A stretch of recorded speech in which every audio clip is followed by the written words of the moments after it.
술이 건강을 해친다는 것은 누구나 다 알고 있습니다. 담배가 우리의 몸을 병들게 한다는 것 우리가 모르지 않습니다. 그러나 그럼에도 불구하고 의사가 폐암이다, 간암이다 라고 하는 이런 중병의 선고를 하기 전에는 술을 즐겨하시고 담배를 즐겨하는 분들이 끊으려고 애쓰지 않습니다. 분명히 건강에 해롭고 나쁜 줄 알면도 불구하고 손을 떨면서도 술잔을 마시고 기침을 토해 놓으면서도 담배를 입에 물지요. 그런가 하면 우리는 가족이 우리에게 얼마나 소중하다는 걸 모르지 않습니다.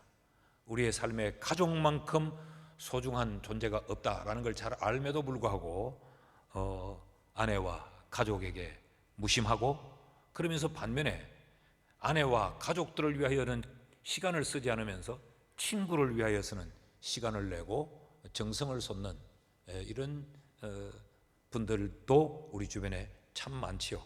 그래서 결국은 가정이 허물어지고 가장 행복해야 될 그 가족들이 불행을 겪는 이런 일들도 겪게 됩니다. 아는데 말이죠. 알면서도 그렇게 실행하지 않습니다. 이것이 인간의 어리석음입니다. 늘 몸에 해롭다고 하면서도 마시고 피워대다가 어느 날 암이다, 폐암이다 하면 그때 뉘우치는 것이죠. 이런 어리석음은 우리의 일상의 생활에만 있는 것이 아니고 우리 신앙생활에서도 마찬가지입니다. 우리는 하나님을 믿습니다. 그 하나님이 전능하신 하나님이라고 우리는 신앙의 고백도 합니다. 그런데 실제 우리의 삶의 현장에서는 그 전능하신 하나님을 믿고 의지하기보다 부족하고 허물 많고 연약하기 짝이 없는 우리 자신을 믿고 우리를 의지하고 살 때가 우리는 참 많지요. 그럼에도 불구하고 기도할 때마다 하나님은 전능하시다고 고백하고, 그럼에도 우리는 예배할 때마다 하나님께는 능치 못함이 없다고 우리는 그렇게 믿음의 고백을 하면서도 실제적으로 그 하나님을 의지하고 신뢰하지 않고 우리를 붙들고 몸부림을 칩니다. 이것이 얼마나 어리석습니까? 그래서 기도도 하고 예배도 하지만 우리의 마음에 기쁨이나 즐거움이나 평안이 주어지는 것이 아니고, 예배하고 기도하는데도 우리에게는 고민이 깊어지고 갈등이 더 깊어지는 것이죠. 이게 우리의 어리석음입니다. 그래서 우리에게 필요한 것이 뭐냐? 지혜로운 삶을 위해 우리에게 필요한 것은 중간 점검입니다. 수시로 우리는 내 신앙의 상태가 어떠하냐, 내가 어떻게 지금 신앙생활을 하며 내 교회 생활이 지금 어떤가, 우리는 수시로 점검을 해 봐야 됩니다. 지금 우리는 이 집중호우 때문에 홍수 피해를 우리가 보고 있죠. 여러 곳에서 산사태가 나고 강이 범람을 하고 그래서 사람이 죽어나가고 이런 일들을 우리가 지금 보고 있지 않습니까? 이런 일이 발생하면 대부분 그 원인은 뭐냐?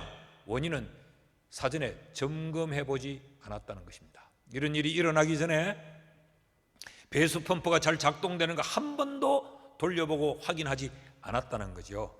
이 강둑이 얼마나 이 위험한가를 점검하고 확인하지 않는다는 거예요. 분명히 매뉴얼도 있고 어떻게 대처해야 된다는 그런 원칙이 다 세워져 있음에도 불구하고 이런 것들을 사전에 확인하고 사전에 점검하지 않아서 이런 불상사를 우리가 겪게 되는 겁니다. 이런 일이 있고 나면 우린 뒷북을 치죠. 이런 일이 터지고 난 그 다음에 아무리 뒷북을 쳐도 그 뒷북은 요란하게 시끄럽기만 하지 문제를 해결하거나 예방하지 못하는 것입니다. 신앙생활도 깨어지고 터지고 불행의 자락에 떨어지고 난 이후에 아무리 요란을 떨고 뒷북을 쳐봐도 이미 그 사건은 돌이킬 수 없게 되는 것이죠. 그래서 이 점검이 필요한데, 이런 신앙의 점검과 확인의 시간을 우리 성경에서는 시험이라고 말합니다. 시험은 뭐냐? 우리의 신앙을 확인하는 것이고 우리의 신앙을 사전에 점검하는 것이 바로 시험이에요. 우리는 시험에 대해서 굉장히 부정적인 이미지가 많지요. 시험하면 굉장히 부정적으로 우리와 관계 없어지기를 원하지만, 그러나 그렇지 않습니다. 성경에는 엄청난 사건들이 다 신앙을 확인하고 점검하기 위한 중간 점검의 시험 사건들이에요. 우리가 지금 살피고 있는 이 요한복음 6장 오병이어의, 소위 말해서 오병이어의 기적이라고 하는 이 기적의 사건도 사실은 기적의 사건이기 이전에 신앙의 점검을 위한 시험 사건이에요. 이 사건을 통하여서 시험하여서 신앙을 확인하고 점검하는 내용이 이 오병이어의 이 기적의 사건입니다. 지난 시간에 이어서 우리가 계속 이 본문을 더 주목해서 들여다 보십시다. 이제 다음 주 1시간을 더 살피려고 하는데 5절 말씀을 우리 같이 한번 볼까요? 5절 다 같이 읽습니다. 시작. 예수께서 눈을 들어 큰 무리가 자기에게로 오는 것을 보시고 빌립에게 이르시되 우리가 어디서 떡을 사서 이 사람들을 먹이겠느냐 하시니, 예수님이 그의 제자들을 향하여서 물으셨습니다. 우리가 어디서 떡을 사서 이 사람들을 먹이겠느냐. 이 질문을 하신 이유가 뭐냐? 이들을 시험코자 하심이라 라고 그 다음 6절에서 말씀하고 있죠. 그러니까 이 질문은 제자들을 시험하는 질문이란 말이죠. 이 질문에 제자들은 어떤 반응을 보이는가? 왜 우리가 이들에게 먹을 것을 줘야 하느냐라는 반응을 보입니다.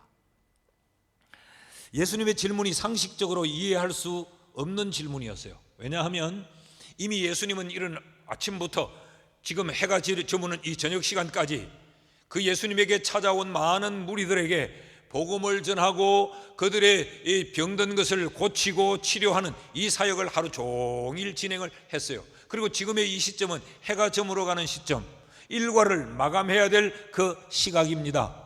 그런 시각에 이들을 이제 돌려보내야 할 그 시점에 예수님은 제자들에게 어디서 우리가 이들에게 먹을 것을 사서 주겠느냐라는 질문을 한단 말이죠. 그래서 제자들이 어떤 반응을 보이느냐? 동일한 사건을 기록하고 있는 마가복음 6장에 보면 36절에 무리를 보내어 두루 촌과 마을로 가서 무엇을 사 먹게 하옵소서. 우리가 이들의 먹을 것을 해결해 줄 이유가 없다. 그러니 이들을 지금 해는 저물었으니까 빨리 보내서 이들이 각자 알아서 그들의 먹을 것을 해결하게 합시다. 왜 우리가 이것을 해결해야 합니까? 라는 게 제자들의 반응이었어요. 여러분, 여기까지를 놓고 보면 제자들의 반응은 잘못되지 않았습니다. 더 어둠이 깊어지면 더 곤란해질 상황이라 저물어가는 그 시간에 빨리 이들을 돌려보내는 것이 답입니다. 그런데 예수님은 이런 제자들의 반응에 한수를 더 떠셔서 마가복음 6장 37절에 보면 대답하여 이르시되 너희가 먹을 것을 주라 하시니, 보내지 마라, 너희가 이들의 먹을 것을 해결해 주라 라고 말씀을 하신단 말이죠. 마태복음 14장에 보면요, 14장 14절에 보면 예수께서 나오사 큰 무리를 보시고 불쌍히 여기사 그 중에 있는 병자를 고쳐주시니라. 지금 주님께로 나온 많은 무리, 줄잡아 10,000명을 훌쩍 넘는 그 많은 무리들을 주님은 그들을 불쌍히 보셨다. 주님께 나온 이 무리들은요, 천민이었어요. 아웃사이드의 사람들이고 소시민들이었습니다. 다 가난한 자들, 외로운 자들, 병든 자들. 그래서 주님은 종일토록 그들에게 천국 복음을 전파하고 그들의 병약한 것들을 고치고, 그러니까 지금까지 주님이 행하신 것만으로도 충분했어요. 주님만 그랬을까요? 제자들은 수중을 들지 않았겠어요? 그리고 제자들도 지금 굉장히 피곤하단 말이에요. 지금까지 한 것만으로도 이 불쌍한 사람들에게 충분히 해줬다. 그런데 왜 우리가 이들을 저녁 먹는 것까지 우리가 해결해야 되냐? 이게 제자들의 반응이었어요. 정당한 반응입니다. 충분히 이럴 수 있습니다. 제자들을 책망할 수 없습니다. 제자들의 질문은 왜 우리가 이들에게 먹을 것까지 해결해 줘야 돼? 라는 질문인데, 우리는 이 상황을 보면서 우리는 이런 질문을 가질 수 있습니다. 왜 예수님은 이 질문으로 제자들을 시험하셨을까? 왜 상황이 맞지 않는데 왜 이 황당한 이 질문으로 예수님은 제자들을 시험하셨을까? 라는 게 우리의 질문이에요. 오늘 설교는 왜라고 하는 이 질문에서부터 이 시험하신 이유, 시험의 목적을 우리가 함께 살피려고 합니다. 왜 그랬을까 예수님은? 그 첫째는 이 제자들에게 이들이 사명이 뭔지를, 이들이 해야 할 일이 뭔지를, 이들의 우선순위가 뭔지를 그들에게 인식시키기 위해 예수님은 지금 이 시험을 하신 거예요. 지금 이 시험의 대상이 누굽니까? 무리가 아니고 제자들이었습니다. 제자들. 그럼 예수님은 왜 이 제자들을 부르셨을까요? 예수님 자신이 행하는 그 기적을 구경시키려고 불렀을까요? 그 제자들을 불러놓고 나 이런 대단한 존재야, 나 이런 기적도 행할 수 있어, 그렇게 과시하고 의시되고 폼 잡으려고 예수님이 그 제자들을 부르셨을까요? 아닙니다. 그 제자들과 더불어서 예수님의 하신 이 일을 동력하기 위해서, 예수님은 예수님이 하시는 그 일을 그 제자들도 함께 하도록 그들을 사명자로 부르셨어요. 여러분, 언제나 소명, 콜링, 이 부르심은 언제나 이 사명과 연결이 됩니다. 사명 없는 부르심은 없어요. 하나님이 이승희 목사를 목사로 불렀다라고 하는 것은 이 교회를 목양하라는 사명의 자리로 부르신 거지, 그냥 너 목사 한번 해봐라 심심한데 그렇게 부르지 않았다는 이야기지요. 한 가정의 가장으로, 남편으로, 한 가정의 그 아내로 그 부른 것은 그 가정을 책임지라는 사명의 자리로, 그 가족을 돌보라는 그 사명으로 부르는 것이지 그냥 부르는 것이 아니에요. 예수님은 제자를 그래서 부르신 겁니다. 그렇다면 예수님과 같은 일을 해야 하는 거예요. 그 예수님이 하신 일은 뭔가? 예수님은 이 제자들을 부르시고 그 제자들 앞에서 어떤 일을 행하셨는가? 마태복음 4장 23절을 보면 예수께서 온 갈릴리에 두루 다니사 그들의 회당에서 가르치시며 천국 복음을 전파하시며 백성 중에 모든 병과 모든 약한 것을 고치시니. 이 말씀을 좀 띄워놔 주시죠. 세 가지인 것 같은데 따지고 보면 두 가지예요. 회당에서 가르치시며 천국 복음을 전파하시며. 회당에서 주님이 가르치신 게 뭘까요? 다이어트하는 원리를 가르쳤겠습니까? 아니면 주식하는 법을 가르쳤겠습니까? 하나님 나라의 이 진리를 가르치신 거죠. 그러니까 진리를 가르치신 것이나 복음을 전하는 것이나 이것은 예수님이 영적인 사역이었어요. 영적인 사역. 근데 예수님은 이 영적인 사역만 하신 것이 아니에요. 이어서 나오는 말씀이 백성 중에 모든 병과 모든 약한 것을 고치시니라. 그들의 육신적인 문제까지 주님이 사역하신 거예요. 그러니까 영적인 사역과 육적인 사역이 예수님이 행하셨던 사역의 내용입니다. 이것을 우리는 전인적 사역이라고 부릅니다. 예수님은 우리에게 영적인 문제에만 관심이 있어 하는 분이 아니에요. 우리의 영혼만 잘 되는 것이 예수님의 원하심이 아니에요. 예수님은 우리의 육신적인 이 삶에도 관심을 가지고 계십니다. 그래서 여러분 기도하실 때 이렇게 기도하지요. 하나님이여, 우리가 예수 안에서 우리의 삶이 변화되게 하시고 우리의 가치관이 바뀌게 하시고 우리의 인격과 성품이 달라지게 해달라고 기도하시죠. 그게 신앙입니다. 예수님은 우리의 육신적인 삶에도 변화를 일구는 것, 이게 예수님이 하시는 사역. 그 육신의 필요를 충족시켜주는 것, 이게 예수님의 사역이에요. 그래서 마태복음 11장 28절에 보면 우리가 잘 아는 말씀이죠. 수고하고 무거운 짐진 자들아 다 내게로 오라, 내가 너희를 쉬게 하리라. 이것은 영적으로 수고하고 짐진 자들만 초청하는 것이 아니에요. 삶의 의미를 갖지 못하고 삶에서 절망하고 좌절하고 낙심하고 이 삶의 행복을 알지 못하는 모든 자들에게, 인생의 고통을 가진 자들을 주님이 부르시는 부르심의 음성이에요. 고통받는 이들에게 쉼을 주시는 것이 주님의 사역이에요. 제자들이 이 일에 부름을 받았습니다. 자, 그런데 지금 어떤 상황이냐? 예수님이 이 병자들을 고치고 예수님이 이들에게 천국의 진리를 가르치시고 그리고 해가 저물고 지금 사람들은 저녁을 먹어야 될 이 사람들은 배고픔의 시간에 이르렀어요. 제자들은 거기에 아무런 관심을 갖고 있지 않습니다. 빨리 보냅시다. 그런데 주님은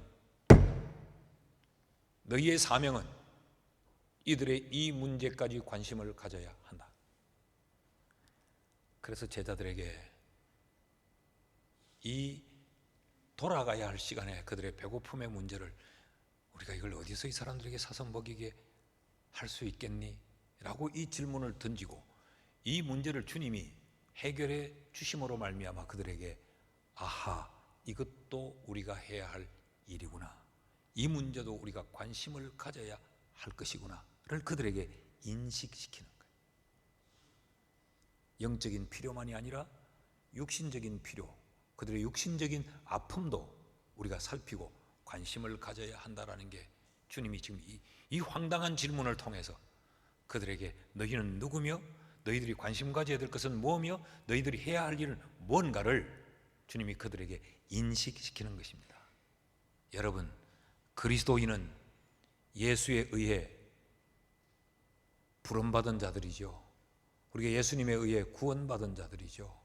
예수님에 의해 구원받고 예수님에 의해 부름받은 그리스도인은 해야 할 사명이 있습니다. 내가 구원받았으니까, 나는 천국 가니까, 나는 이제 예수님에게 기도해서 내 필요를 공급받고 내가 그래서 잘 먹고 잘 살고 여기서도 잘 살고 천국 가서도 잘 살고 여기에 멈추는 것이 아니라 그리스도인에겐 구원받은 자가 책임져야 될 책무, 사명이 있습니다. 예수님은 우리의 아이덴티티, 우리의 정체성을, 우리의 신분을 너희는 세상의 빛이요 너희는 세상의 소금이라고 말했어요.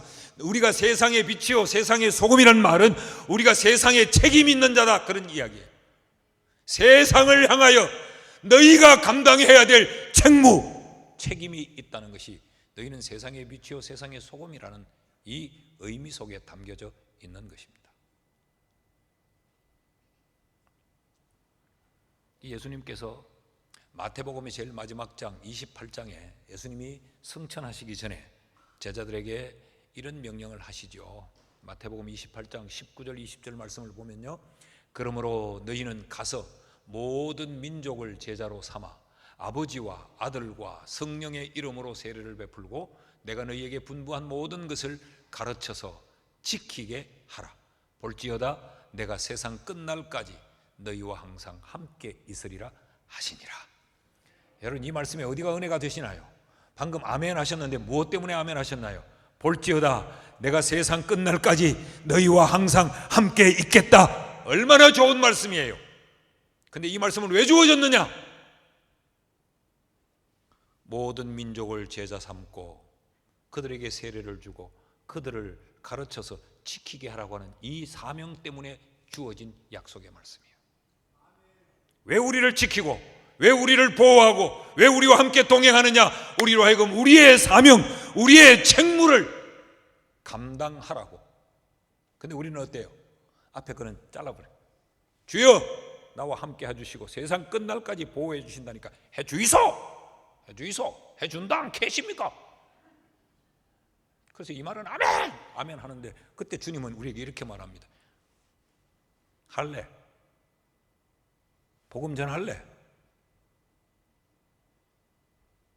이 사역 할래? 네 사명 감당할래?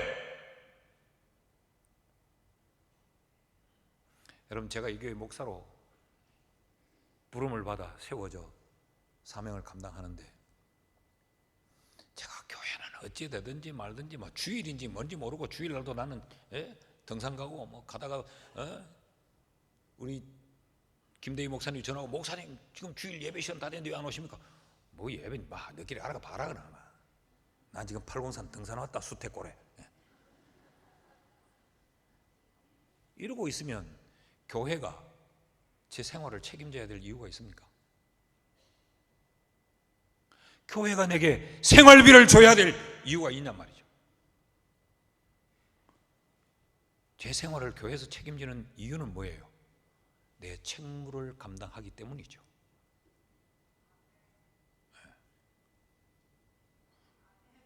아멘을 크게 하니까 이런 식으로 들린다. 똑바로 해라니 이런 식으로 듣기는 뭐 그런 뜻은 아닐 것이고. 이것을 우리는 지상명령이라고 말을 해요. 마태복음 28장에 이 명령을, 이걸 우리는 좀 오해해요. 지상명령이라고 하니까 이 말씀을 주님이 하시고 부활하셨기 때문에 이 땅에서 하신 명령이라 이렇게 되는데 그 땅지자가 아니에요. 이것은 The Great Commission, 위대한 명령이라는 겁니다. 그러니까 지고한 명령, 지고한 최상의 명령이다 그 말이죠. 우리 그리스도인들에게는 이런 사명이 다 있는 거예요. 한 사람의 인생의 성공과 실패를 무엇을 가지고 판단하느냐? 사명을 가지고 판단합니다. 사명을 완수하고 감당했으면 그 사람은 성공한 사람이요, 그 사명, 자기에게 주어진 사명을 완수하지 못하고 감당하지 못하면 실패한 사람입니다. 여러분, 가장의 사명은 가족을 책임지는 것이죠. 어려운 중에도, 힘든 중에도, 배운 것이 없고 특이한 기술이 없지만 그래도 그 가정을 책임지기 위해, 그 사명을 감당하기 위해 헌신을 다해서 살아가는 사람을 우리는, 그 가장에 성공한 사람이에요. 돈은 엄청 많은데도 가족을 돌보지 않고, 자기 아내에게는 관심이 없고 다른 여자에게만 관심을 두고, 자기 좋은 건 온갖 것을 아끼지 않고 다 해제끼면서, 아내는 생활비가 없고 자식들은 손가락을 빨고 있는데도 내 재산이 여기서부터 저기까지가 내 재산, 그걸 두고 우리가 야, 성공한 가장이다, 그렇게 말하지 않죠. 직업의 사명을 잘 감당한 사람이 성공한 사회인 아닙니까? 우리는 졸부를 보고 성공한 사람이라고 말하지 않습니다. 조상들부터 물려받은 먼 별 가치 안 되는 땅덩어리가 있었는데 그게 갑자기 막 집가가 올라가고 개발이 돼서 폭등을 해가지고 갑자기 부자가 된 사람 우리가 졸부라고 말해요. 졸부. 그런 사람들 보고 와, 성공했다, 그렇게 말하지 않죠. 졸부라는 뜻에는 좀 비아냥거림이 담겨져 있지 않습니까? 여러분, 부정한 방법으로 부패한 기업가가 큰 기업을 부정과 부패로 이루었다고 해서 우리는 그 사람을 성공한 사업가라고 말하지 않습니다. 부패한 기업가라고 말하지, 지탄하지. 성공했다고 우리가 그렇게 박수치지 않죠. 이게 사명입니다. 한 사람의 무능함과 탁월함을 평가하는 것도 사명이에요. 자기에게 주어진, 자신이 감당해야 될 그 사명을 잘 완수하는 사람을 보고 우리는 야, 탁월하다, 그렇게 말을 해요. 근데 자기가 맡아, 자기가 감당해야 될 사명에는 전혀 성과를 내지 못하면서 엉뚱한 일에 밝은 사람, 우리는 그를 보고 탁월하다고 말하지 않죠. 무능하다고 말합니다. 참 무능하다고 그렇게 말합니다. 오늘 주님은 우리에게도 왜 내가 이 일을 해야 되지? 왜 내가 왜 내게 이런 일을 요구하지? 라고 이해할 수 없는 황당한 이런 상황과 사건으로 하나님은 우리를 시험해야 해요. 내가 누군지를, 내가 어떤 존재인지를. 가끔 우리는 이런 시험을 통해서 내가 목사지, 목사인데 내가 지금 무슨 짓을 하고 있지? 내가 목사인데 그럼 내가 뭘 해야 되지? 이것을 흔들어서 정신을 차리도록 하기 위한 시험은 우리를 향해서도 찾아옵니다.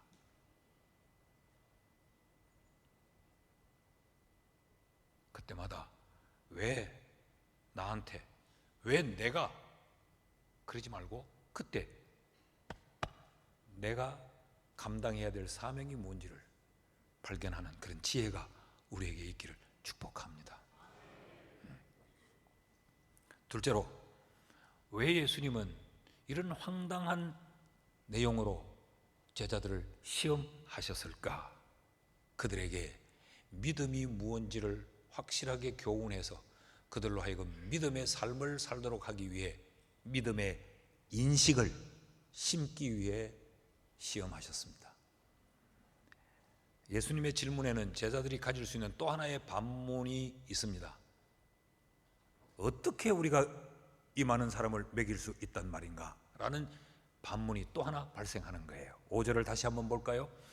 예수께서 눈을 들어 무리가 자기에게로 오시는 것을 보시고 빌립에게 이르시되 우리가 어디서 떡을 사서 이 사람들을 먹이겠느냐?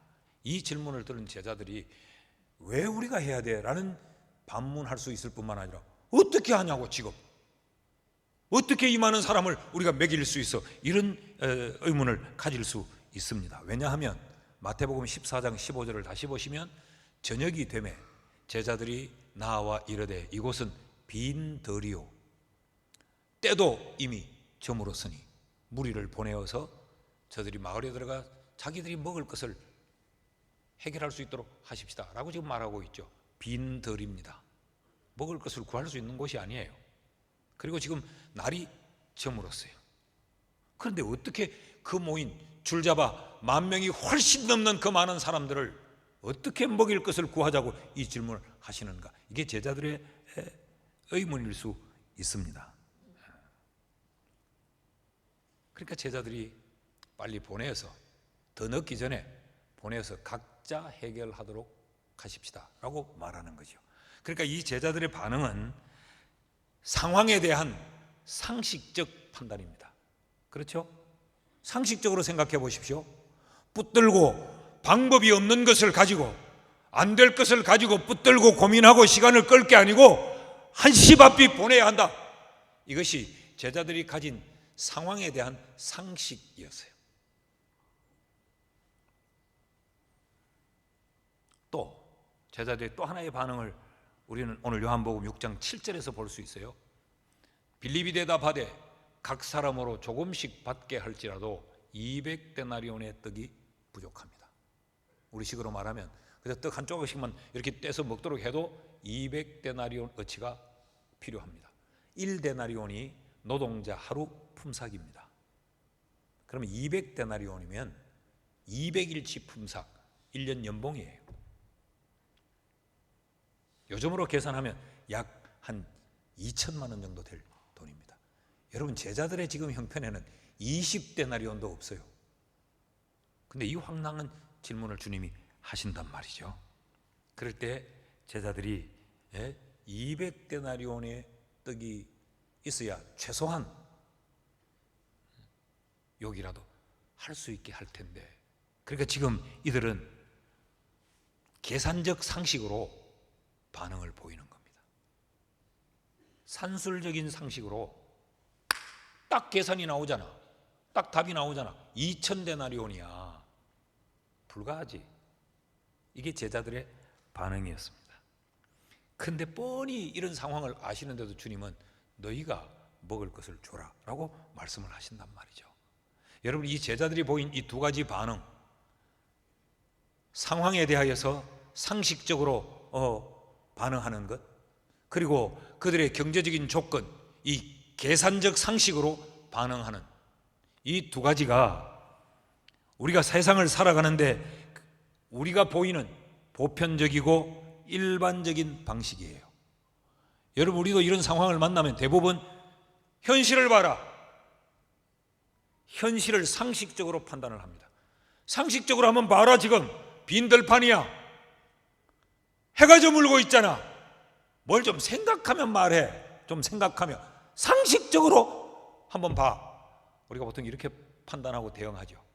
또 이런 판단, 이런 행동이 있는가 하면 또 하나는 돈이 없다. 계산부터 먼저 놓습니다. 2천만 원이 있어야 되는데 돈이 없잖아. 그러니까 경제적인 산술 이것으로, 그러니까 계산적인 상식으로 우리는 이런 문제 앞에 반응을 합니다. 그런데 주님은 이걸 모르실 리가 없었죠. 그런 주님이 이 시험을 하신 것은 이 제자들이 앞으로 제자로서의 삶을 살고 제자로서의 사명을 감당하는 데 있어서는 상식만이 아니라 믿음의 사고가 필요하다는 것을 이들에게 교육하기 위해 주님은 지금 이 내용으로 시험을 하신 거예요. 제자의 삶은 말이야, 그렇게 너희들의 상식으로만 살아가는 게 아니야. 너희가 제자로서 사역하고 제자로서 살기 위해서는 믿음으로 살아야 되지 상식으로 살아서는 안 돼라는 걸 지금 주님이 이들에게 가르치려고 하는 거예요. 자, 9절과 11절을 한번 대조해 봅시다. 9절 말씀을 제가 읽습니다. 여기 한 아이가 있어 보리떡 5개와 물고기 2마리를 가지고 있나이다. 그러나 이 많은 사람에게 이것이 얼마나 되겠삼나이까. 이게 상식입니다. 이게 지금 처한 현실 상황입니다. 그런데 11절 말씀을 보십시오. 예수께서 떡을 가져 축사하신 후에 앉아있는 자들에게 나눠주시고 물고기도 그렇게 그들의 원대로 주시니라. 이게 믿음입니다. 여러분, 예수님은 지금 이 사건을 제자들 앞에 펼쳐놓으시면서 믿음과 상식은 다르다라고 하는 걸 그들로 하여금 깨닫게 하시는 거죠. 너희는 지금 상식이라고 하는 것으로, 상황을 바라보는 상식, 너희가 계산이라고 하는 이 상식으로 이 문제에 반응하는데, 상식으로 반응해야 될 문제가 아니고 믿음이 너희에게는 필요한 거야 라는 걸 주님이 지금 가르치고 계시는 거죠. 믿음은 상식의 한계를 뛰어넘는다는 거예요. 너희들이 그 상식은 한계에 갇혀 있다. 그러니까 오병이어인데 이게 뭐 되겠습니까? 이거 돈이 없는데 뭐가 되겠습니까? 너는 이 상식은 한계가 있다. 그래서 너희들은 그 상식으로 사니까 늘 한계 앞에서 부족하고 모자라고 좌절하고 절망하고 안 되는 것뿐이지. 그런데 또 하나의 삶이 있다. 상식을 뛰어넘는 믿음의 삶을 살면 믿음의 삶에는 한계가 없다. 믿음의 삶에는 제한이 없다.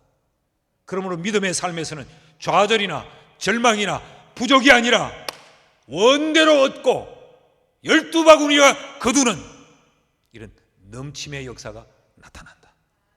이게 주님이 지금 제자들에게 가르치는 거예요. 왜냐하면 여러분, 제자들이 지금 살아갈 때 믿음으로 살아야 되니까. 그리고 예수님이 떠나시고 나면 제자들이 주의 일을 감당해야 되는데, 상식으로 보면 주의 일을 감당할 수가 없어요. 상식으로 보면.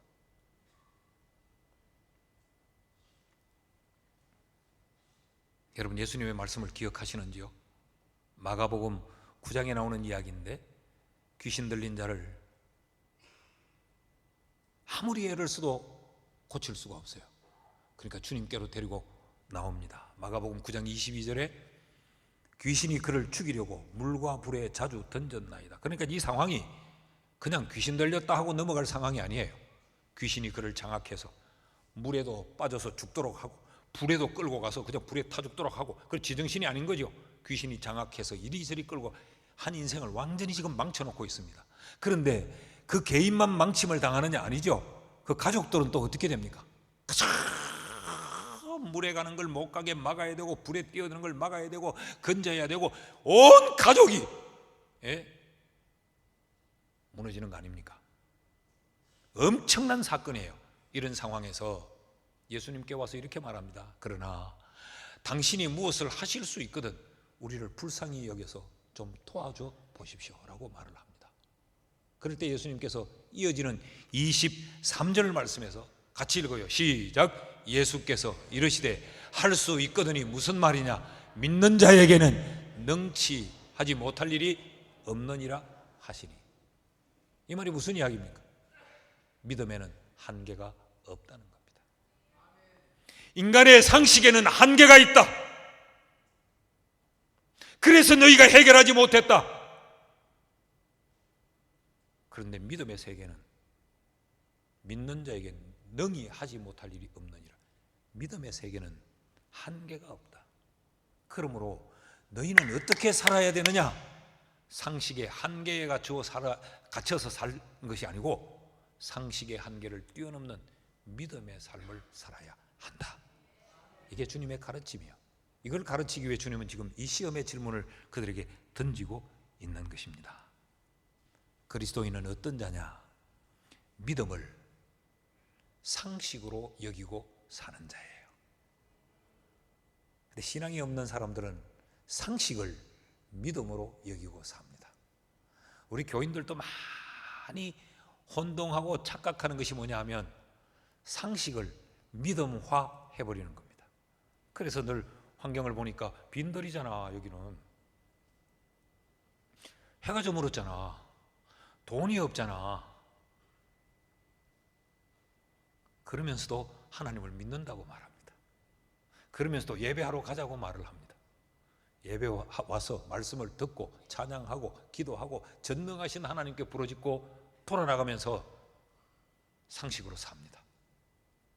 그러니까 우리에게 상식이 믿음이 되어 있는 거예요.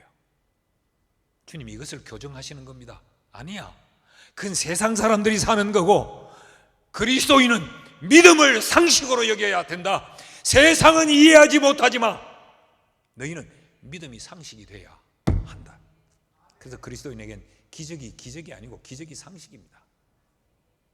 세상 사람들은 홍해가 갈라진 것, 38년 된 병자가 고침을 받는 것, 이거 이해를 못하는 거예요. 그런데 믿음의 세계에서는 그게 당연한 것이죠.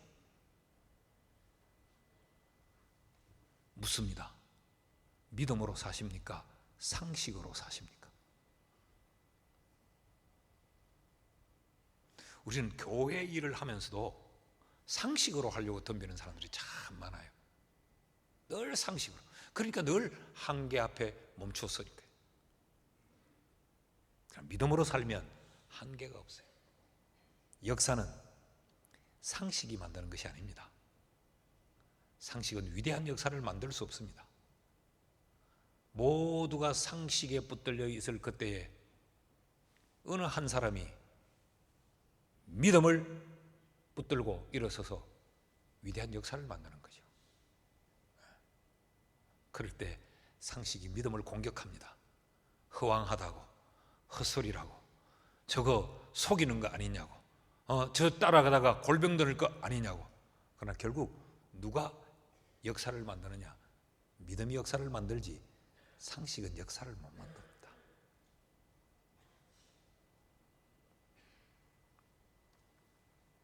여러분, 믿음이 상식이 되게 하십시오. 셋째로, 왜 예수님은 이런 이해할 수 없는 이 황당함으로 제자들을 시험하셨을까? 그 시험의 이유, 그 시험의 목적이 뭔가?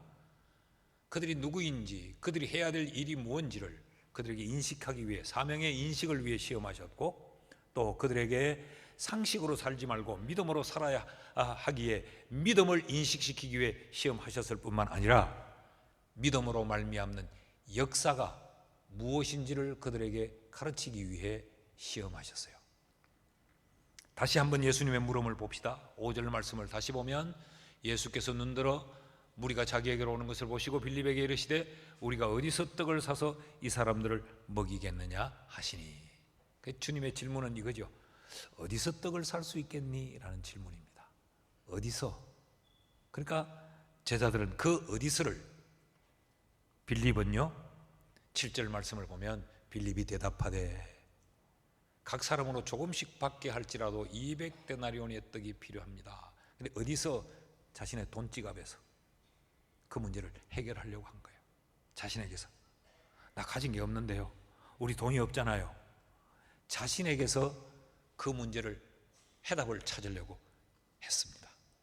그러니까 부족할 수밖에, 그러니까 답이 없을 수밖에, 그러니까 절망할 수밖에 없죠.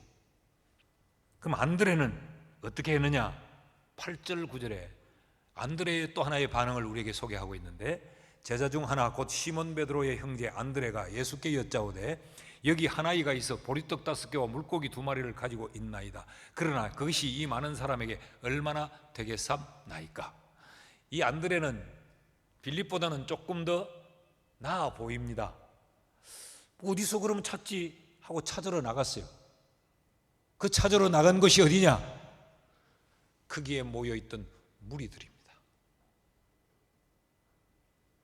여기서 조금 제가 설교가 극격길로 나가지만 제가 이 부분을 묵상하면서 참 많은 생각을 해봤어요.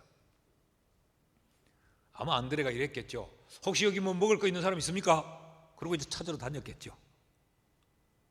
여러분, 줄잡아 10,000명이 훌쩍 넘는 사람이 모였다 그랬죠. 장정만 5,000명이 모였다 그랬죠.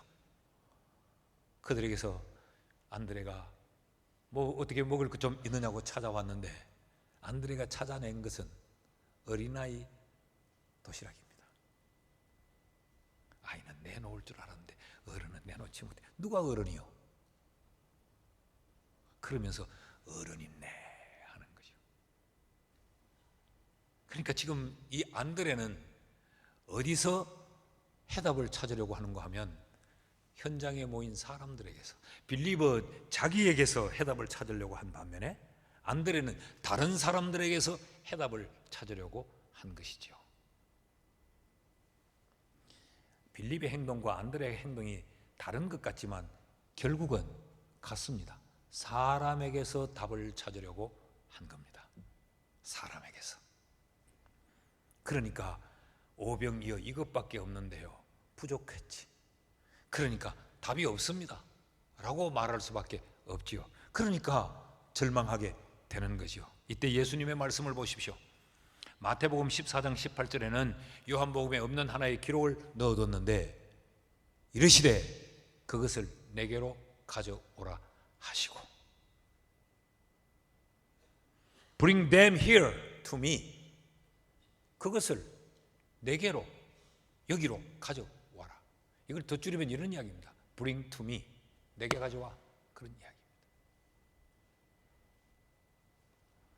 여러분, 믿음이란 뭐냐? 믿음이란 나의 상식의 선에서 생각하던 내 상식의 손을 예수님의 능력의 손으로 가져가는 것, 그것이 믿음이에요.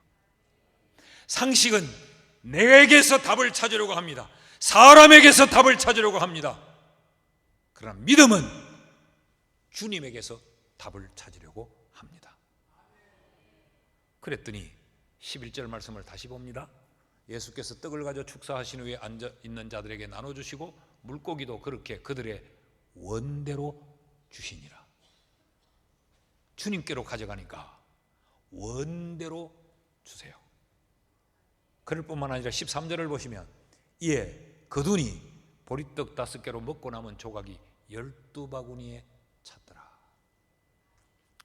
저는 또 이걸 읽으면서 엉뚱한 생각을 해봤어요. 왜 떡만 남았는 걸 이렇게 거뒀나? 생선 남았는 거는 왜 안 거뒀나? 한참 고민을 해봤는데 아마 시간이 지나가 비린내가 많이 났던 것 같아요. 그래서 제가 웃자고 하는 이야기예요. 12바구니에 가득 찼더라. 이게 믿음의 역사입니다. 믿음의 역사는 원대로 얻으며 12바구니에 가득 차게 거두는 것입니다. 그러니까 이런 믿음의 역사를 제자들에게 가르치시기 위해 주님은 지금 이 황당한 것으로 그들을 시험하는 거예요. 그러니까 여러분, 우리에게 황당한 사건이 찾아오고 왜 내게, 왜 내가, 왜 나를, 어떻게, 이런 상황을 만날 때마다 시험이라는 단어를 떠올리고 여기에서 믿음의 역사라고 하는 것을 우리는 생각해야 돼요. 상식으로 접근하지 말고 믿음으로 접근해야 돼요. 믿음으로 접근한다는 말은 주님께로 가져가는 겁니다. 그러면 믿음의 역사가 나타나게 되어 있는 것입니다. 한번 따라 하실까요? 상식은 한계를 만나지만 믿음은 역사를 만난다. 믿으시면 아멘. 상식은 늘 한계를 만날 수밖에 없어요. 믿음은 이런 놀라운 믿음의 역사를 만나게 됩니다. 여러분, 기억하십시오. 왜 주님께로 가져가야 되는가? 왜 주님께로 가져가야 되는가? 내 사업의 문제, 내 자식의 문제, 내가 붙들고 있으면 나는 부족해요. 늘 좌절할 수밖에 없어요. 주님의 손에 가져가야 돼요. 사업도 주님의 손으로, 자식도 주님의 손으로, 건강도 주님의 손으로. 그러면 역사를 본다니까요. 왜 그런가? 우리가 왜 못 가져가느냐 하면 주님의 생각이 내 생각과 다르고 주님의 계획이 내 계획과 다르다는 이 사실을 모르기 때문에 그래요. 이사야서 55장 8절에서 9절 말씀을 같이 읽습니다. 시작. 이는 내 생각이 너희의 생각과 다르며 내 길은 너희의 길과 다름이니라. 여호와의 말씀이니라. 이는 하늘이 땅보다 높음같이 내 길은 너희 길보다 높으며 내 생각은 너희의 생각보다 높음이니라. 믿으십니까? 쉽게 설명하면 네 생각보다 내 생각이 낫다는 겁니다. 여러분, 우리가 그냥 이 평지의 길을 갈 때는 이 끝이 벼랑 끝인지 이 길이 계속 굽어서라도 이어지는지 우리 몰라요. 가다 보니까 낭떠러지요. 그런데 위에서 보면 저 끝이 낭떠러진 걸 보이는 겁니다. 그러니까 아예 그 길을 가지 않게 되겠죠. 근데 밑에서 보면 이게 끝이 낭떠러진지 끝이 계속 길이 내가 목적지에 가는지 이걸 몰라요. 그러니까 죽어도 고다 하고 가서 죽는다고. 죽어도 고다. 이것만큼 어리석은 말이에요. 죽는데 왜 고합니까? 죽으면 스탑해야지. 근데 위에서 보면 다 보여요. 그 지금 말씀을 하고 있는 거예요. 그래서 내 생각은 하늘의 생각이지만 네 생각은 땅의 생각이다.